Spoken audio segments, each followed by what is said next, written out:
Fala galera, sejam bem-vindos a mais uma aula da Ion School Online. Essa é a nossa sexta aula dos livros históricos. Na nossa última aula nós vimos a segunda parte do livro de Samuel, finalizando lá com a ação de Davi contra o povo de Deus, quando ele desejou contar o seu número. Nós não sabemos exatamente o motivo dele ter feito isso, se foi para se engrandecer ou se ele já estava desejando enfrentar outras nações e expandir o território de Israel além daquele lugar onde o Senhor havia dado para Israel, ou se era simplesmente por vaidade mesmo, para mostrar o quanto Israel havia crescido em seu domínio. Mas o que nós sabemos é que lá no capítulo 24 de 2 Samuel, vai nos contar que o Senhor se enfureceu contra Israel, e isso aconteceu. O Senhor enviou uma praga contra Israel, que matou 70 mil homens de Israel. E aí quando aquele anjo veio em direção a Jerusalém para destruir tudo, possivelmente até Davi, o Senhor mandou o anjo parar. Davi lá embaixo enxerga o anjo, e o anjo está em cima da eira de Araúna. Davi corre lá, compra a eira de Araúna, constrói um altar ao Senhor, sacrifica naquele lugar e a praga cessa. Daí este livro, então, que nós vimos isso, que foi atribuído a Samuel, finalizou aí. Mesmo que agora nós estejamos continuando a história de onde parou, nós já não estamos lendo o mesmo livro, nem o mesmo autor. Nós estaremos lendo agora o livro dos reis, que assim como o livro de Samuel, é visto como um livro somente, mas que desde a Vulgata Latina nós temos como primeiro e segundo reis, que na Tanakh seria chamado de Sefer Malachim, ou o livro dos reis, o livro que conta a história dos BOs dos líderes de Israel. E a autoria deste livro, segundo a Talmud, a tradição judaica, seria de Jeremias. Mesmo que Jeremias não diz que foi ele quem escreveu, a tradição irá nos dizer que foi o profeta Jeremias que nos escreveu esse livro, possivelmente todo ele, menos o capítulo final, que teria sido uma adição feita depois. Mas quanto às fontes usadas por Jeremias, fica óbvio que o autor deste livro está dependente e usando outras fontes, mais até do que o autor de Juízes e de Samuel, como por exemplo o livro dos Atos de Salomão. Também nós lemos a respeito do livro das crônicas dos reis de Judá e também o livro das crônicas dos reis de Israel, já esclarecendo que nenhum desses livros das crônicas são o mesmo livro das crônicas que nós temos na nossa Bíblia. Mas estes livros que eu acabei de citar, eles são formados simplesmente por anotações feitas pelos escribas ou pelos escrivões desses reinos durante os acontecimentos de cada reino ou de cada monarca. Também dentro desse pacote, este um livro dos reis, uma quarta fonte que não foi citada, mas que é claramente usado lá em 2 Reis de 18 ao 20, que é uma porção do livro do profeta Isaías, do capítulo 36 ao 39, que foi copiado grandes partes desses capítulos, até mesmo palavra por palavra. E já que este livro dos reis conta a história dos hebreus até a queda de Jerusalém e até um pouco depois, fica então claro que o livro de Isaías já estava escrito. Então, ao contrário do que alguns diriam, que Isaías estava citando reis ou os escritos de Jeremias, na verdade quem estava citando Isaías seria Jeremias, o tradicional autor do livro de reis. Este livro dos reis, então, teria sido escrito em algum lugar entre 560 a 540 a.C., mas ele vai nos contar a história daquilo que aconteceu entre 970 até por volta de 540 a.C., mais ou menos 500 anos de história. Impossível ter sido escrito por alguém que estava vivendo na época dos reis, sendo necessário alguém vendo a história de uma posição do futuro, já recontando aquilo que havia acontecido. E é legal citar também que, enquanto esse período dos reis estava acontecendo, estes 500 anos de história, também este é o mesmo período onde nós vemos o ministério dos profetas. Então, mesmo que na sua Bíblia os profetas estejam lá para frente no final do Antigo Testamento, estes profetas agiam e viveram e ministraram a Israel e a Judá dentro deste período de 500 anos dos monarcas de Israel, exceto alguns que viveram depois da queda de Jerusalém, onde os reis de Israel já haviam perdido a sua autoridade. Sabendo e entendendo isso, já nos facilita muito quando nós formos ler a Bíblia e nós abrirmos lá em Isaías, ou se nós abrirmos lá em Ageu ou Oséias.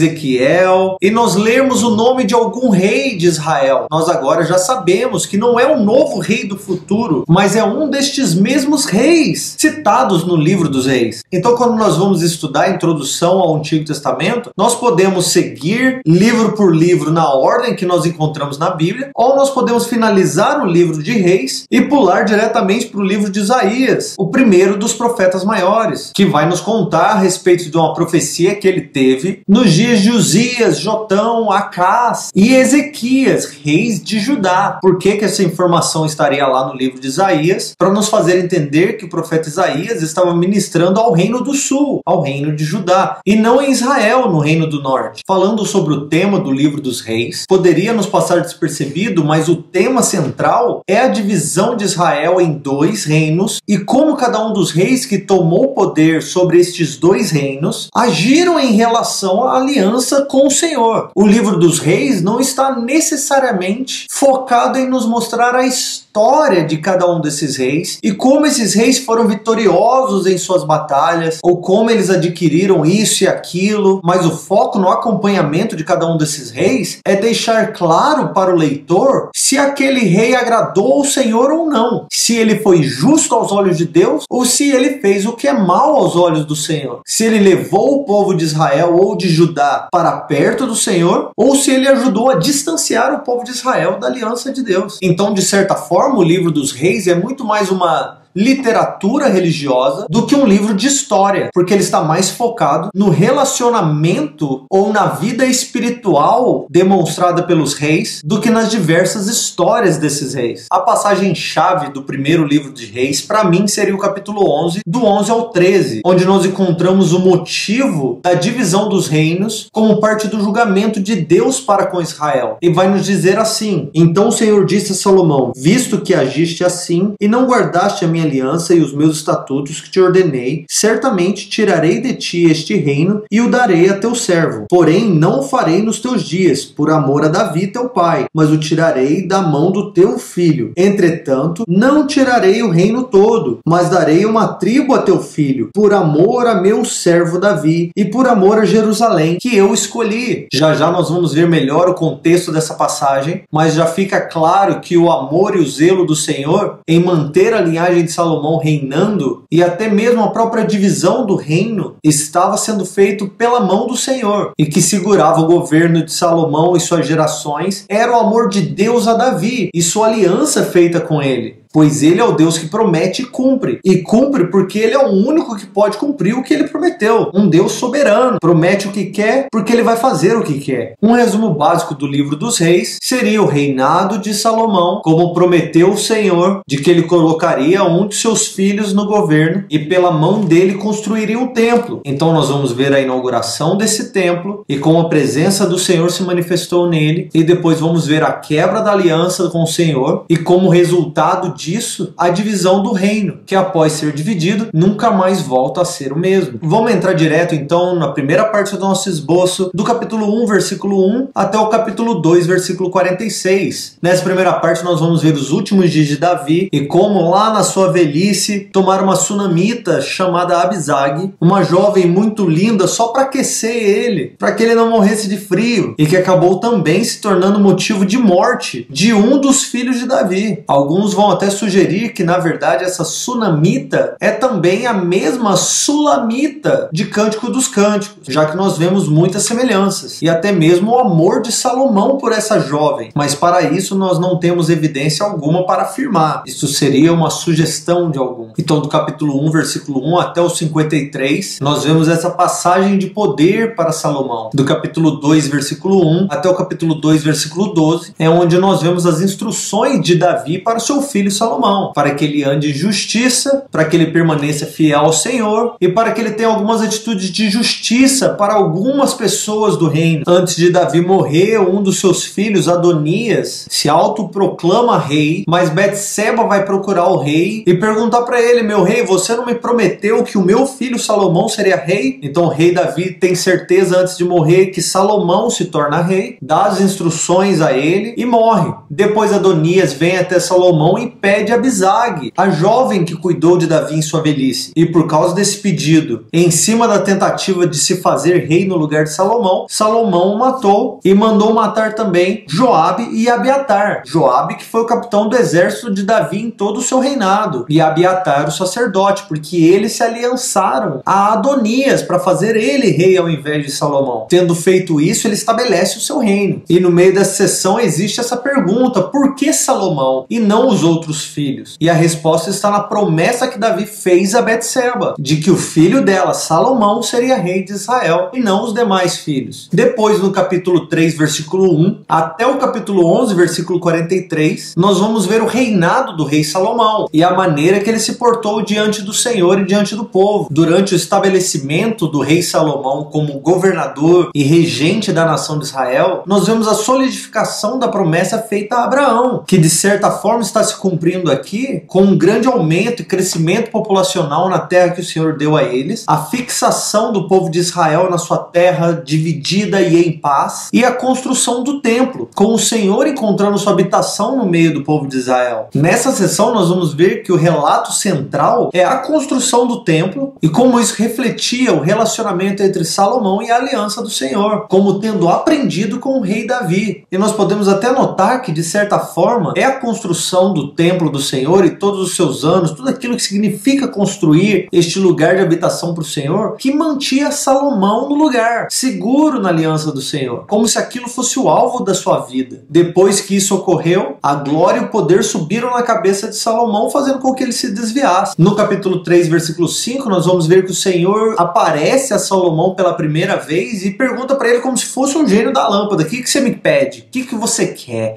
O que você deseja? Me fale e eu te dou. Nós não vemos o Senhor fazendo isso com ninguém mais, mas ele vem aqui para o filho de Davi, como um filhinho mimado do Senhor. Fala para mim o que você quer que eu te dou. Salomão responde ao Senhor: meu Deus, eu sou como uma criança reinando sobre Israel. Eu não quero nada além de sabedoria e entendimento para julgar e para discernir entre o bem e o mal. E como Salomão deu essa resposta certa ao Senhor, o Senhor diz para ele: olha, porque você não pediu poder, nem dinheiro, nem fama, nem uma vida longa, nem paz com seus inimigos, nem nada disso, agora eu vou te dar tudo isso e mais. Vou te dar sabedoria e vou te dar todas essas coisas que você não me pediu também. E é bem legal a forma que nós compreendemos pelo texto que todo dom, toda glória, toda sabedoria que Salomão carrega em seu reinado são dons do Senhor para ele. Não acontecem simplesmente porque Salomão é inteligente, mas acontece porque o Senhor deu a ele o dom da inteligência, da sabedoria, fazendo que ele compreendesse coisas que ninguém mais compreendia. No capítulo 4, versículo 21, nós vamos ler que o rei Salomão reinou sobre todos os reinos, tanto Israel quanto sobre os reinos ao redor ali, desde o Eufrates até a terra dos filisteus e até lá embaixo na fronteira com os egípcios. Aí no versículo 31 e 34 desse mesmo capítulo nós vamos ver essa proclamação de Salomão, de que Salomão era o mais sábio de todos os homens, de que ele proferiu 3.000 provérbios e compôs 1.005 canções, e que vale eu citar que Cântico dos Cânticos é o suprassumo de todos estes cânticos escritos por Salomão. Se Salomão escreveu 1.005 cânticos, o Cântico dos Cânticos é o melhor de todos esses cânticos. Não é simplesmente o melhor cântico de 3 cânticos, é o melhor cântico de todos os 1.005 cânticos escritos por Salomão. Também vai nos contar que Salomão dissertou a respeito de plantas, desde o cedro do Líbano até o isopo que brota na parede. Também dissertou sobre animais, sobre aves, sobre répteis, sobre peixes. O cara era basicamente uma enciclopédia, um Wikipedia ambulante. Queria saber sobre alguma coisa existente sobre a face da terra? Pergunta a Salomão que ele sabe. Ele era o grande nerd daquela época. E por causa disso, vinha gente de todo lado para conhecer Salomão. Todos queriam ouvir o cara falando, queria ver suas construções, queria ver como ele falava, como ele agia, como ele reinava. Aí no capítulo 6 nós vamos ver uma coisa sendo declarada muito importante para a datação de todos os nossos eventos. Nós vamos ver que 480 anos depois que os judeus saíram da terra do Egito, foi quando Salomão começou a construir o templo. templo. Então pensa só, hoje nós no Brasil, nós temos por volta de 500 anos de existência. Imagina tudo que aconteceu desde o descobrimento do Brasil até hoje. Quando você ler a Bíblia e você ver Salomão ou o rei Davi até, pense na distância histórica que tinha entre eles e Moisés e Arão que saíram do Egito 480 anos atrás. Passou Moisés, passou Arão, passou Josué, passaram os juízes todos, passou Samuel, passou Davi e agora nós temos Salomão lançando o alicerce da casa do Senhor. E demorou 7 anos até a finalização desse projeto. E ele fez tudo de acordo com aquilo que Davi passou para ele fazer e que nós vamos descobrir que foi também aquilo que o Senhor deu a Davi para fazer. Deus deu a planta a Davi, Davi deu a planta a Salomão e Salomão pegou a planta e construiu. No capítulo 8 nós vamos ver que os levitas trouxeram direitinho, do jeito que mandava a lei, a arca da aliança para dentro do templo e também nós vamos ver que tomaram a tenda do encontro. Não está especificado aqui se essa tenda é a tenda de Davi ou a tenda que estava lá em Siló, chamada tenda do encontro de Moisés. Mas depois nós vamos ver isso. Eles tomaram tudo, trouxeram para dentro do templo porque agora não havia necessidade daquilo mais. Aquilo havia tomado um novo formato, um novo significado. Não deixou de existir, mas encontrava o seu valor dentro dessa nova realidade. Agora o lugar de encontro era em Jerusalém, no templo construído pelas mãos de Salomão. Quando eles trouxeram tudo para o templo, eles começaram a festa e sacrificaram tanto boi, tanto carneiro, tantas ovelhas que nem se podiam contar. E aí no versículo 10 nós vamos ver que assim que os levitas saíram do templo, de dentro do santuário, uma nuvem encheu o templo do Senhor. Eu não sei se eu deveria falar aqui, mas essa nuvem, a glória de Deus que veio sobre o templo de Salomão, é a mesma glória que entrou sobre o tabernáculo de Moisés e a mesma glória que foi demonstrada no alto do Monte Sinai. E essa glória que se manifestou e foi vista pelos israelitas e foi vista por Salomão e aqueles que estavam no templo é chamada simplesmente de Kavod, não Shekinah, como muitos dizem hoje, a glória que se pode ser vista. Não, Kavod. Lembre, até por isso que aquele bebê recebeu o nome de Ekabod ou Ekavod. Acabou-se a glória, se foi a glória. Mas esse assunto não faz parte da nossa aula, vamos continuar. Então a glória do Senhor entrou no templo, mostrando a todos: eu aceito aquilo que foi construído e eu me manifestarei no meio de vocês, habitarei aqui como eu habitei no deserto com Moisés e o povo de Israel. E do versículo 22 ao 52 nós vamos ver a grande oração de inauguração de Salomão, a dedicação do templo. E resumindo essa oração de Salomão, ele vira para o Senhor e ora: Senhor, o Senhor é bendito, porque o Senhor disse para Davi que o Senhor iria fazer isso e o Senhor fez. E aí várias vezes nós vemos que ele chama o Senhor como Senhor Deus de Israel. Eu sou rei, mas Deus é Senhor acima de mim e de todos, reconhecendo a ordem das coisas. E aí o restante da oração é: Senhor, ouça dos céus quando alguém fizer uma oração neste lugar ou voltado para este lugar. Se alguém pecar e se arrepender, ouça dos céus e perdoe. Ouça dos céus e age. Ouça dos céus e responda. Ouça dos céus e defenda. Ouça dos céus e restaure. Depois do versículo 56 ao 61, ele vai virar para o povo e vai abençoar o povo. Vai falar para o povo entender que o Senhor é Deus e de que é necessário que eles mantenham aliança com Ele e que eles guardem os mandamentos e os estatutos do Senhor, porque eles são povo de Deus. No capítulo 9, o Senhor vai aparecer a Salomão uma segunda vez e vai dizer para ele: eu ouvi a sua oração, Salomão. Parabéns, gostei muito. Então eu vou tacar real. Se você caminhar diante de mim como seu pai caminhou, eu vou confirmar o seu trono, o seu governo para sempre. Nunca faltará um sucessor seu no trono. Mas isso se você se esforçar em caminhar nos meus caminhos, seguir os meus mandamentos. Porque se você não fizer isso, eu irei exterminar esse povo da terra e vou mandar eles para longe daqui. Eu sei que fui eu que trouxe, mas eu trouxe para que vocês vivessem em aliança comigo. Se vocês não forem fazer assim,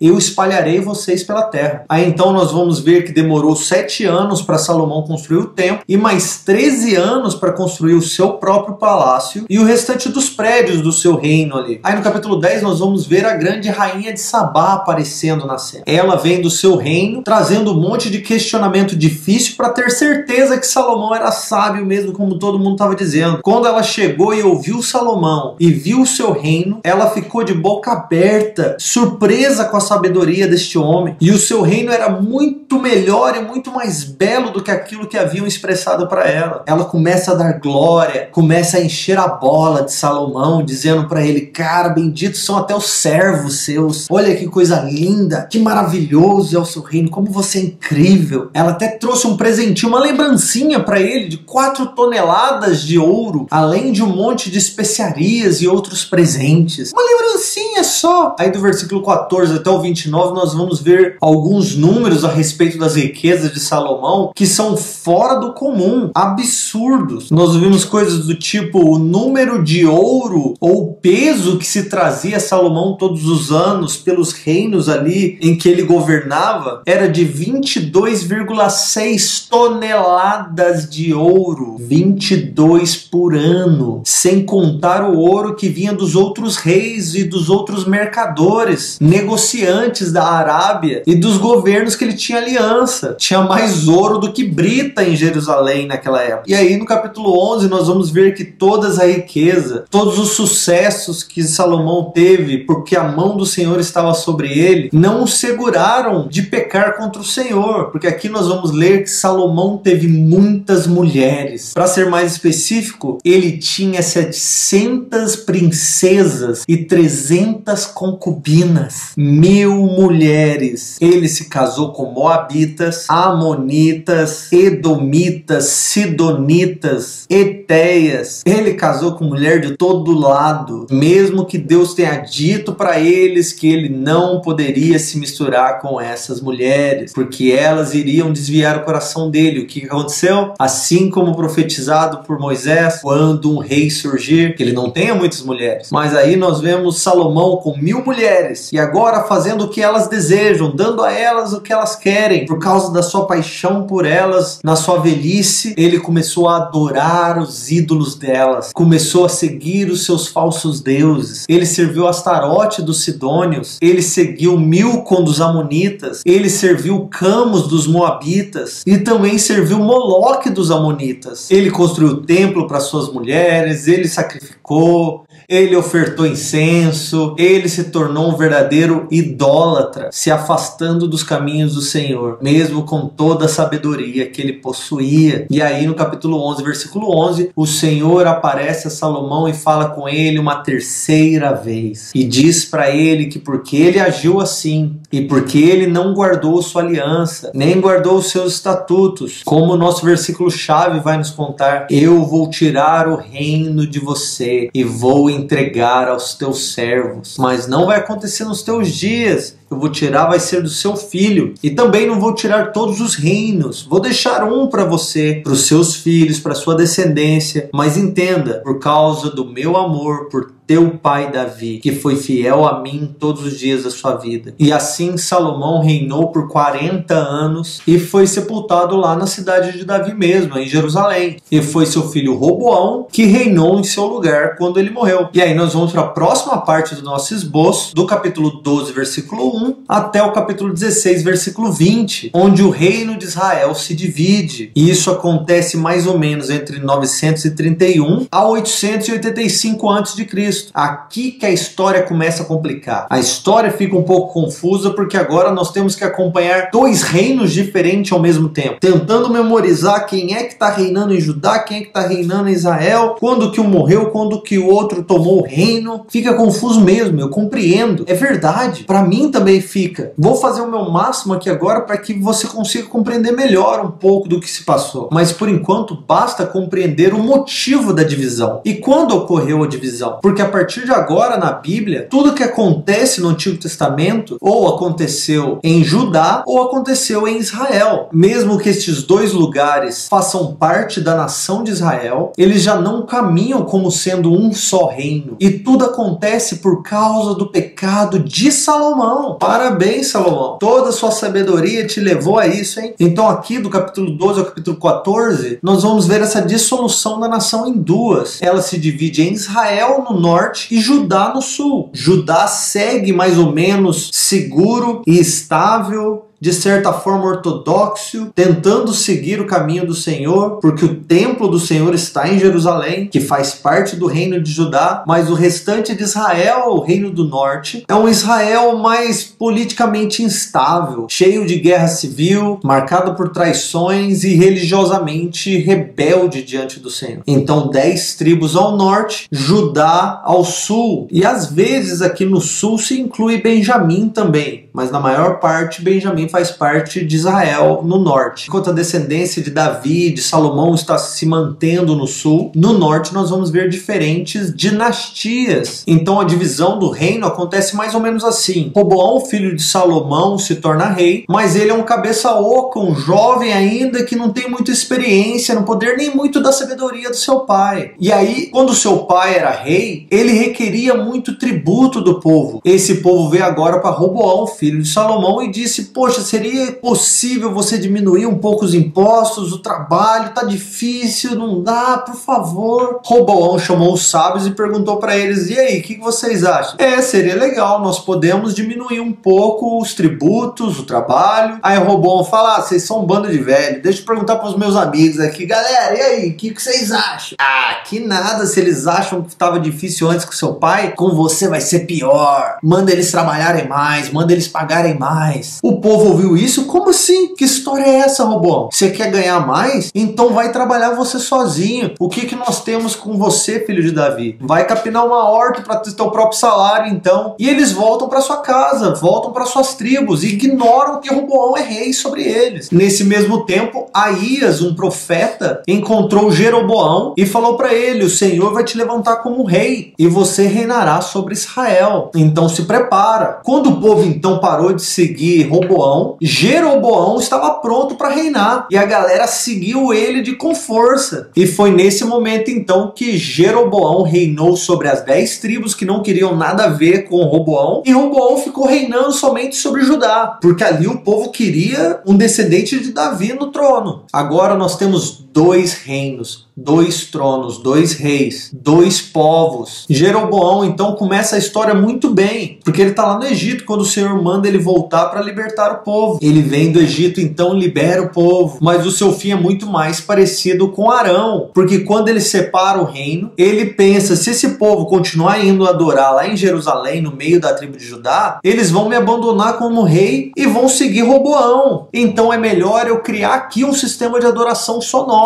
O que ele fez? Construiu 2 bezerros de ouro. Idolatria ao bezerro de ouro, o retorno. E ele ainda vira para o povo e diz: eis aí os seus deuses que tirou vocês do Egito. Igualzinho aconteceu lá no pé do Sinai. Porque o que ele queria é que o povo adorasse e servisse a Deus nesse tipo de sincretismo espiritual religioso, sem necessitar de ir até Jerusalém, para que ele não perdesse o seu trono, nem o seu poder sobre o povo. Enquanto isso, Roboão reinou 17 anos sobre Judá, lá em Jerusalém, e Judá fez o que era mal aos olhos do Senhor, assim como Israel também estava adorando ídolos lá. Roboão estava fazendo aqui embaixo também o que era mal aos olhos do Senhor. Aí no 5º ano de Roboão, o rei do Egito invade Judá e leva todos os tesouros do templo, leva tudo do palácio, leva os escudos de ouro que Davi e Salomão, na verdade, tinha feito. E aí depois de Roboão vem Abias, seu filho, para reinar. Mas adivinha, Abias também não seguiu os caminhos de Davi, e ele fez o que era mal aos olhos do Senhor. Depois de Abias, nós vamos ver Asa, também da geração de Davi. Mas Asa, dessa vez, ele faz o que agrada ao Senhor. E ele destruiu altares, ele removeu até mesmo os prostitutos que faziam parte das cerimônias aos ídolos. A única coisa que ele não fez foi remover os altares dos altos dos montes. Mas a palavra diz que ele serviu ao Senhor com temor todos os dias da sua vida. Aí durante o reinado de Asa, nós vamos ver lá no reino de Israel, Nadab, filho de Jeroboão, fazendo também o que era mal aos olhos do Senhor. E ele reinou só por 2 anos. E se levantou no lugar dele Baasa, que reinaria por 24 anos. Este Baasa fez muita guerra contra Asa, o rei de Judá. E esse Baasa só se tornou rei porque ele matou Nadab. E foi assim que ele se tornou rei. Ele fez o que era mal aos olhos do Senhor. E Jeú, o profeta, profetizou contra ele, contra o seu fim, de que o Senhor permitiu que ele se tornasse rei, mas porque ele não seguiu o Senhor nem sua aliança, de que o Senhor também removeria ele. Depois de Baasa, veio o seu filho Elá, que reinou também só por 2 anos, mas que fez o que era mal aos olhos do Senhor, e era filho de Baasa também. E o servo de Elá, chamado Zinri, foi quem matou ele para tomar o seu trono. Zinri se autoproclama rei, começa a reinar, mas o seu reinado dura pouco, só dura 7 dias, porque o restante de Israel prefere Onri, que é o comandante do exército de Israel. E eles proclamam Onri rei, e Onri toma o seu exército então e vai até Tirza, onde Zinri está. Quando Zinri descobre que a cidade está sitiada e que ele não tem para onde fugir, ele taca fogo ao seu redor, queima a cidade e ele mesmo morre ali. E é assim que Onri se torna rei, enquanto Asa ainda é rei de Judá. Onri agora é o novo rei de Israel. E é aí que nós entramos na próxima parte do nosso esboço. 1 Reis 16, versículo 21, até o 22, versículo 51, durante essa dinastia de Onri, que só vai acabar no 2º livro dos reis. Quando Onri se torna rei, então, por um momento ali, alguns anos, aparecem 2 partidos no meio de Israel. Alguns querem seguir Onri e outros queriam seguir Tibni, para que ele fosse rei. Mas acabou que o partido de Onri, assim por dizer, prevaleceu sobre eles. E Tibni acabou morrendo e Onri acabou reinando. Onri foi o 6º rei de Israel e foi ele quem fundou a 3ª dinastia sobre Israel, tendo sido a primeira de Jeroboão, a segunda de Baasa e agora a 3ª de Onri. Quando ele se tornou rei, Asa, o bisneto de Salomão, já estava reinando lá em Judá por 31 anos. E foi também este Onri que comprou o monte que se tornou chamado Samaria depois. Esse lugar chamado Samaria foi muito famoso no restante da Bíblia. Agora você já sabe como ela se tornou parte de Israel, porque Onri comprou essas terras e deu o nome segundo o seu antigo dono. Este Onri era um cara muito poderoso, muito conhecido nas regiões ao redor de Israel, um dos reis mais famosos depois de Salomão e Davi. Seu nome até teria sido citado tanto no obelisco negro de Salmaneser III, quanto na pedra moabita, 2 artefatos históricos extremamente importantes. Mas Onri também fez o que era mal diante do Senhor, e na verdade ele fez pior do que todos os outros reis que vieram antes dele, porque ele instituiu leis e encorajou o povo a pecar contra o Senhor, incentivando até a idolatria nos montes, para que o povo continuasse longe de Jerusalém,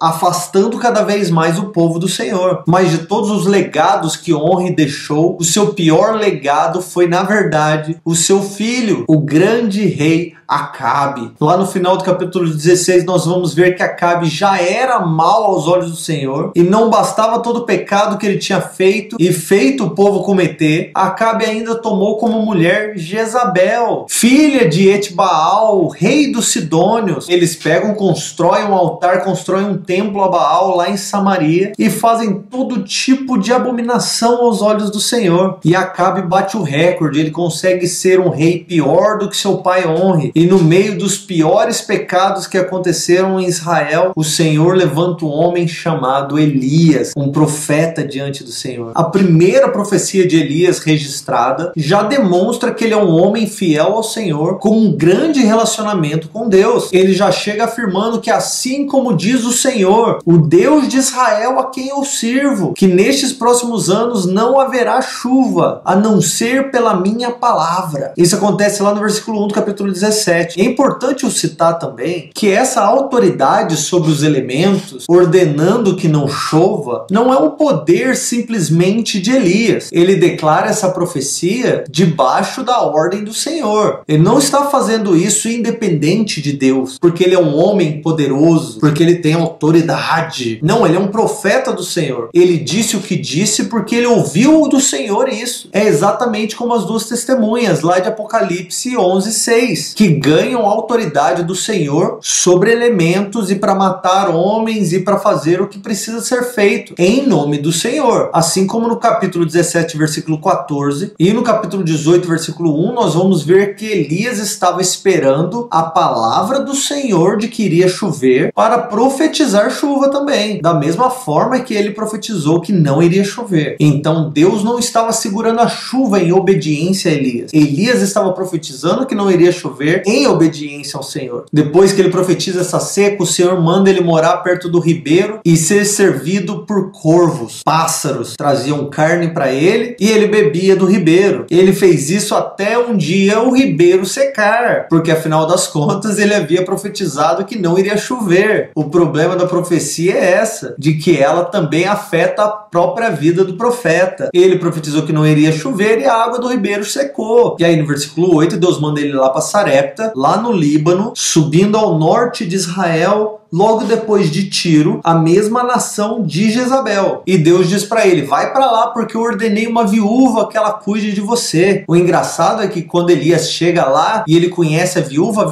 não faz ideia da ordem do Senhor, não. Isso acontece muito com a gente. Deus declara uma ordem, mas nós não estamos cientes da ordem do Senhor para a nossa vida. E nós acabamos cumprindo a ordem do Senhor, porque tudo que ele declara acontece. E da mesma maneira que ele declarou ordem para que essa viúva cuidasse de Elias, mesmo sem ela compreender ou ter ouvido essa ordem, ela cuidou de Elias no tempo necessário. A farinha da vasilha não acabou, nem o azeite da botija dela faltou. Depois de um momento que ele estava com ela, o filho dela morre, Elias vai e ressuscita o filho dela, fazendo com que ela realmente reconheça que ele é um profeta do Senhor. A criança ressuscitou porque Elias orou ao Senhor e o Senhor ouviu a oração de Elias e deu vida novamente ao menino. E morando lá por 3 anos, a palavra do Senhor vem a Elias. Vai confrontar Acabe porque eu vou fazer chover. Agora é a hora. Na hora que Elias chega diante de Acabe, Acabe já pergunta, és tu perturbador de Israel? Bem amigável, né? Elias, que não leva desaforo para casa, responde a Acabe, não sou eu que perturbo Israel não, é você e sua família. A família do seu pai é um bando de idólatras que abandonaram a aliança e os mandamentos do Senhor. Mas eu vim aqui para te dizer, reúne Israel. Vamos todo mundo lá para o Monte Carmelo e chama também os 450 profetas de Baal e os 400 profetas de Aserá. Vamos para o Monte Carmelo, que era um monte que tinha vista para o mar Mediterrâneo. Quando todos se reúnem lá no Monte Carmelo, acontece tipo um card principal da luta de UFC, aquela encarada entre os profetas e Elias. Elias sozinho ali representando Deus e 850 profetas representando o inferno. Elias já começa provocando o povo. Se Deus é Deus, então sigam ele. Mas se Baal é Deus, sigam Baal. E eu acho que ali a galera, como? Mas como? Como que a gente vai saber quem é quem? Elias fala, eu sou o único profeta aqui. Ele dizia isso, que ele era o único porque Jezabel havia mandado matar todos os profetas do Senhor por causa da seca. Ela estava irada com o Senhor. Mas aí Obadias, o mordomo do rei, escondeu alguns profetas também. Ele não estava sozinho. E aí Elias fala para os profetas, aí, chega junto, traz 2 cordeiros, escolhe um, coloca no altar, prepara a lenha, deixa tudo prontinho, mas não coloca fogo. Clamem ao Deus de vocês, clamem a Baal. E eu vou fazer o mesmo, vou pegar uma cordeira, depois que vocês escolherem, você escolhe a melhor. E eu vou clamar ao Senhor. O Deus que responder com fogo sobre o sacrifício é o verdadeiro Deus de Israel. Então, 2 cordeiros, 2 altares, 2 deuses. Os profetas de Baal, então, preparam o altar deles, preparam a lenha, cortam o cordeiro em pedaços, colocam lá e começam a clamar. Eles clamam da manhã até o meio-dia e nada acontece. Eles pulavam, eles gritavam, eles se cortavam, rodopiavam, fizeram o maior barraco. Nada aconteceu. Elias começa a tirar onda da cara deles. Ele começa a gritar, ô, grita mais alto. Talvez ele não esteja ouvindo vocês, afinal de contas, ele é um Deus, né? Talvez ele esteja viajando, talvez ele esteja ocupado, talvez ele esteja ouvindo a oração de outra pessoa.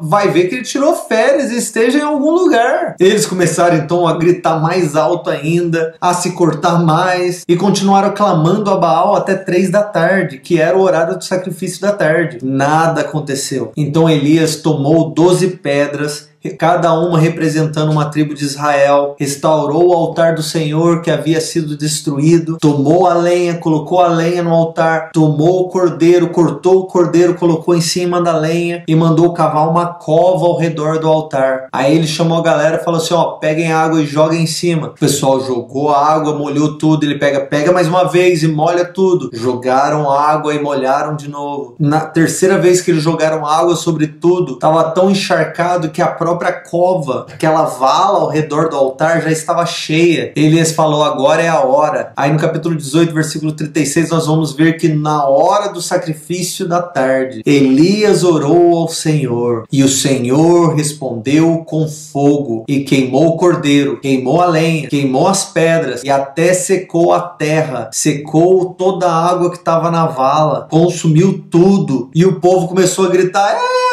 o Senhor é Deus de Israel, o Senhor é Deus de Israel. Elias, agora vocês entenderam? Peguem esses profetas então, levem eles para perto do ribeiro e matem todos eles. Porque ele fez isso, Jezabel ficou irada com ele, já prometeu para ele, da mesma forma que você fez isso, eu vou fazer pior com você. Enquanto eles estavam matando os profetas, Elias mandou o servo dele, veja se já está subindo uma nuvem do mar. Dali eles conseguiam ver. O servo falou, não estou vendo nada. Ele volta mais uma vez. Na 7ª vez que o servo foi olhar, ele disse, Elias, eu estou vendo, tem uma nuvem subindo do mar, é pequena ainda, do tamanho da mão de um homem. Eu duvido você falar isso sem pensar na música, tamanho da mão de um homem. Mas enfim, quando ele viu aquilo, ele proclamou, vai chover, se preparem, vai chover. E foi naquele dia que choveu novamente depois de 3 anos. Mas quando Elias voltou e ouviu que Jezabel estava querendo matar ele, por tudo aquilo que ele fez aos profetas, zarpou para o deserto com medo, pediu ao Senhor, Senhor, me leva, já basta, acabou para mim. Ele deita ali e dorme, acorda um anjo do lado dele, um anjo assou pão pra ele, cara. Ele cutuca Elias, Elias acorda e come. Elias, não tá vendo, ele acorda e come porque sua caminhada vai ser longa. Elias comeu e começou a caminhar. Ele caminhou tanto que ele foi parar lá no Monte Horebe, que é o monte de Deus, o Monte Sinai, o monte onde o povo encontrou o Senhor. E Elias entra numa caverna. Lá na caverna, no alto do monte, o Senhor pergunta para Elias, Elias, você tá fazendo o que aqui? Caramba, velho. Depois de uma caminhada dessa, descobrir que você tá no lugar errado é muito triste. Eu não sei quanto a você, mas algumas vezes na minha vida eu me perguntei, o que é que eu tô fazendo aqui? Elias tenta explicar para o Senhor como se o Senhor não soubesse, Senhor, Jezabel, blá blá blá. E aí o Senhor diz pra ele, vai pra fora que eu vou falar com você. Elias sai da caverna, espera o Senhor falar com ele. Vem um vento forte, mas o Senhor não tá lá no vento. Vem um terremoto, vem fogo, mas o Senhor não tá no terremoto nem no fogo. E aí Elias ouve uma voz suave e mansa, e era o Senhor falando com ele mais uma vez, Elias, por que você tá aqui?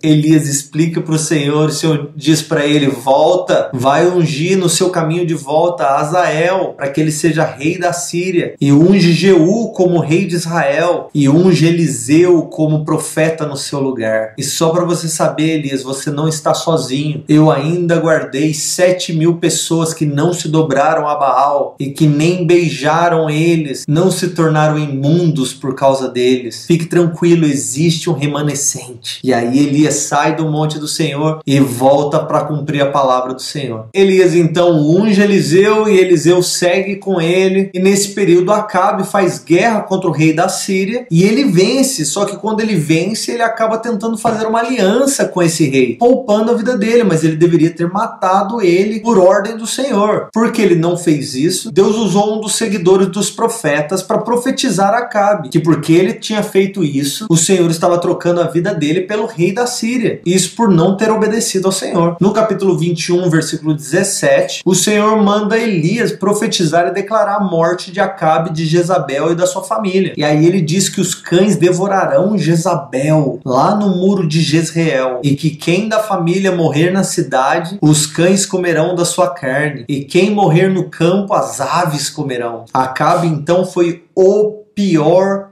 rei de Israel. Mas assim que ele ouviu essas palavras de Elias, ele se humilhou diante do Senhor, clamando por misericórdia, vestido de pano de saco, e o Senhor ouviu e viu a sua humilhação e disse para Elias, viu, Acabe está se humilhando, e porque ele está se humilhando diante de mim, eu não vou trazer esse mal contra ele durante a sua vida, mas vai vir depois da sua morte. A sua família vai sofrer assim. Asa então lá em Judá reinou por 41 anos, mais ou menos de 900 812 até 871 a.C.